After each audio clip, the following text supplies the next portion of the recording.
Hello, besties! If you are looking for a coffee shop with IG-worthy interiors, Cali Cafe is a must-visit, popular aesthetic cafe in Tagaytay, known for its cozy, multi-floors ambience with Taal Volcano views. Located along Aguinaldo Highway, Silang Junction, across Ayala Mall, Serene. Kaya, nasa tapat lang talaga siya. Makikita nyo kaagad, mahanap nyo ang coffee shop na to. And malapit lang din siya dun sa may Rotonda area. Open sila Monday to Thursday, 8 a.m. to 2 a.m. And Friday to Sunday naman, 24/7. Kung ambience sa pag-uusapan ay talaga namang kahit sang part ka pumesto ay may cozy and well-designed interior with an artistic and modern charm. This is the second floor which offers a scenic view of Taal Volcano. As you can see, ang daming long tables, and kung family or groups kayo na pupunta dito, it can accommodate you po. And marami talagang pwede tayong pwestuhan kung saan any areas or kahit saan tayo tumingin is meron siyang scenic view. The cafe has a unique walkable glass floors on the third floor. Kaya tara, puntahan natin. Very unique and aesthetic talaga yung design ng coffee shop na to. Ayan, so dito sa pag-akyat natin, mapapansin nyo, hindi ko masyado nalapitan kasi siya. Ito yung unique walkable glass floors. Ay, sa side, naka-L type siya. So, actually, hindi ko siya masyado napansin. Ayan, so dito sa third floor, dito nandun talaga yung view. Depende kung saan kayo pupwesto, merong view ng mall, yung Serene Mall. Nandun sa other side naman is yung volcano, yung Taal Volcano view naman siya.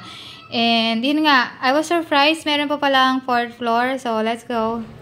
Ayan, pagkakit nga natin dito, bumugad ulit sa atin yung unique walkable glass floor. So, maliit lang naman siya. Pero, nakakatuwa. Maganda siya mag-picture. And, maganda dito sa third floor, actually kapag gabi or hindi umuulan. Ayan, kasi that time kasi napunta kami umuulan. So, hindi kami pumesto dito. And, lunchtime kasi yon.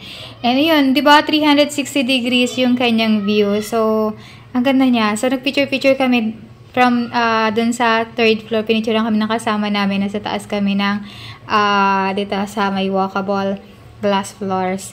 So, ayan, ang ganda. Kaya talaga namang may enjoy niya dito. So, tara na, mag-order na tayo ng food. Since naikot na natin yung cafe, food naman tayo. Dahil marami sa atin na may mga alagang pets. So, this is a pet-friendly cafe din po.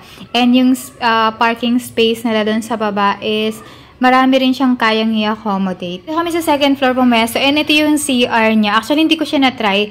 Para siyang see-through. So, kailangan mo mapatayin yung ilaw sa loob para hindi ka makita. So, dito kami pumesto. Yung aming view is yung Ayala Mall Serene. So, order lang kami ng pasta and pasta. Ayan, may water naman sila. Kung ayaw nyo ng drinks, ayan, mayroon naman silang provided water. Ay, available din po yun. So, it's free.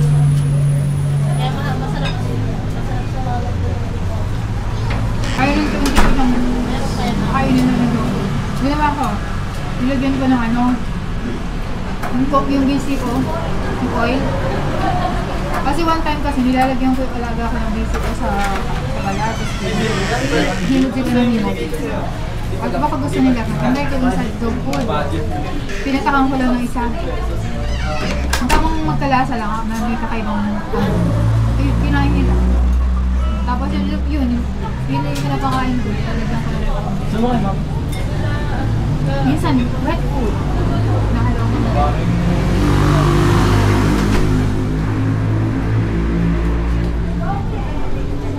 Kasi mag-gastos at saka mabala. In fairness, masarap yung order ko na pesto pasta. And yung sa kasama ko na vegetable salad, masarap din siya, yung Caesar salad nila.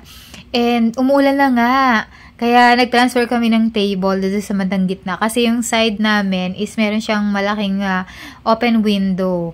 Kaya ganun yung mangyayari dito kapag umuulan. So, sa bandang gitna talaga yung available na lang na pwede natin pwestuhan. Especially may kasama siyang hangin. Talagang andun yung umaalos talaga siya at pwede tayong mabasa. Ayan, so nagstay lang muna kami for a while. Actually, yung food nila is talagang may enjoy nyo in the view, of course. And yung coffee hindi ko na-try. Siguro next time pagbalik namin dito, itatry ko yung coffee nila, yung mga prof and coffee based. Ayan, so that's all. And pwede nyo subukan na pumunta dito since malapit lang naman siya for experience na lang. So hope you enjoy yung ating Cali Cafe adventure. God bless everyone. Thank you for watching.